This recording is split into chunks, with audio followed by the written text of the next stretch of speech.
Hey, so this is the story. It's actually called the Bunyip of Berkeley's Creek, and it's such a classic. Like I can't help wondering if you've come across it at some time. So, so it's beautiful. The illustrations are really cool, and it's by story by Jenny Wagner and pictures by Bon Brooks. There's the Bunyip. It's all thinking. He's a thinking Bunyip. Late one night, for no particular reason, something stirred in the black mud at the bottom of Berkeley's Creek. You can see the moon. The fish swam away in fright. And the night birds in the trees hid their beaks under their wings.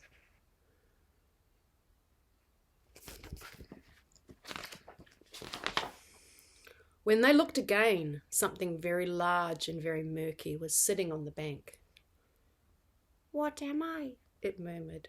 "What am I? What am I? What am I?" And the night birds quickly hid their heads under their wings again.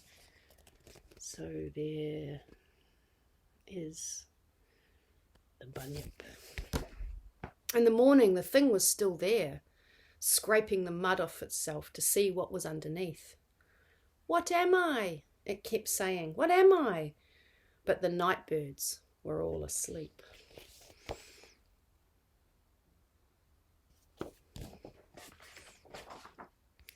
A passing platypus solved the problem.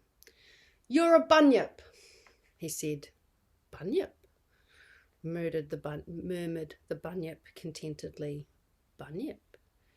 And then it sat straight and called out, "What do I look like?"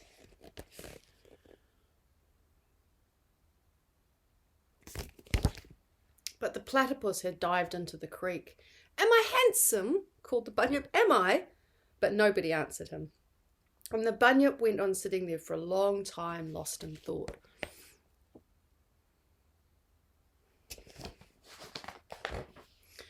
Presently, a wallaby came by to drink at the creek.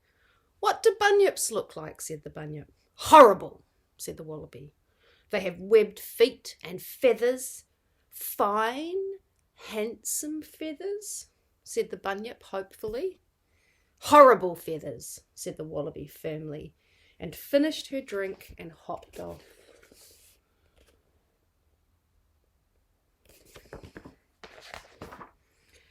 "Handsome webbed feet?" called the Bunyip, but there was no answer. The Bunyip sighed and walked off to find someone else. There was a rustling in the bushes behind him, and suddenly an emu shot past. "Wait!" called the Bunyip, running after him. "What do bunyips look like?"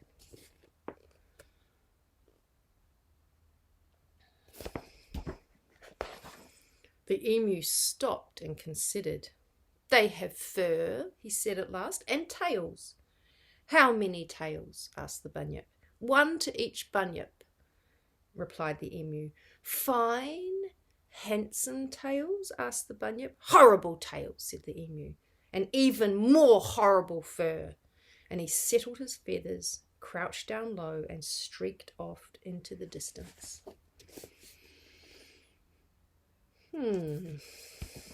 The Bunyip wandered sadly along the creek. "Will someone tell me what bunyips look like?" he said to anyone who would listen, but there was no answer. Further along the creek, he met a man. That's the man house. The man was busy with a notebook and pencil and did not look at the Bunyip. "Shh," he said, "I'm busy."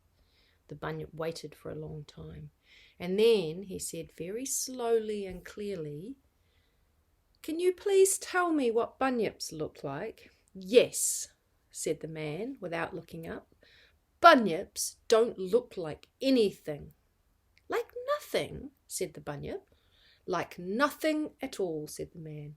"Are you sure?" said the Bunyip. "Quite sure," said the man, and looked right through him. "Bunyips simply don't exist."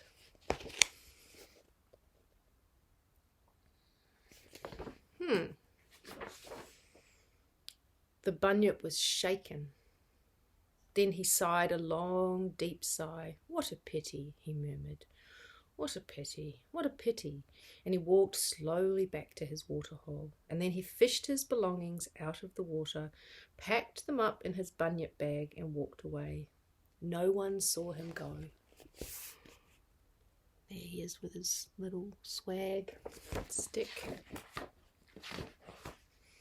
The Bunyip walked all day, and just as the sun was setting, he came to a quiet, still billabong.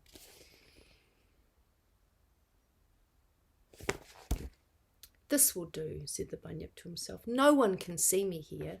I can be as handsome as I like." And he unpacked his bag and laid his bunyip comb and mirror out on the sand and put his billy on to boil.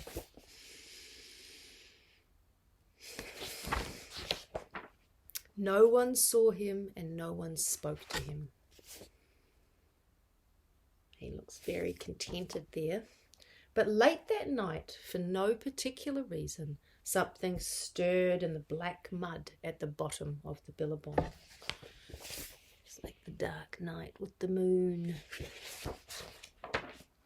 The Bunyip put his comb back down in surprise and stared. Something very large and very muddy was sitting on the bank. "What am I?" it murmured. "What am I? What am I?"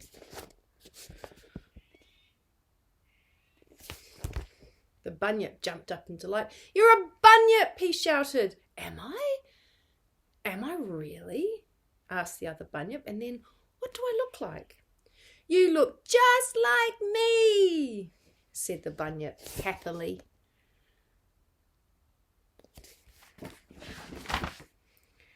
And he lent her his mirror to prove it.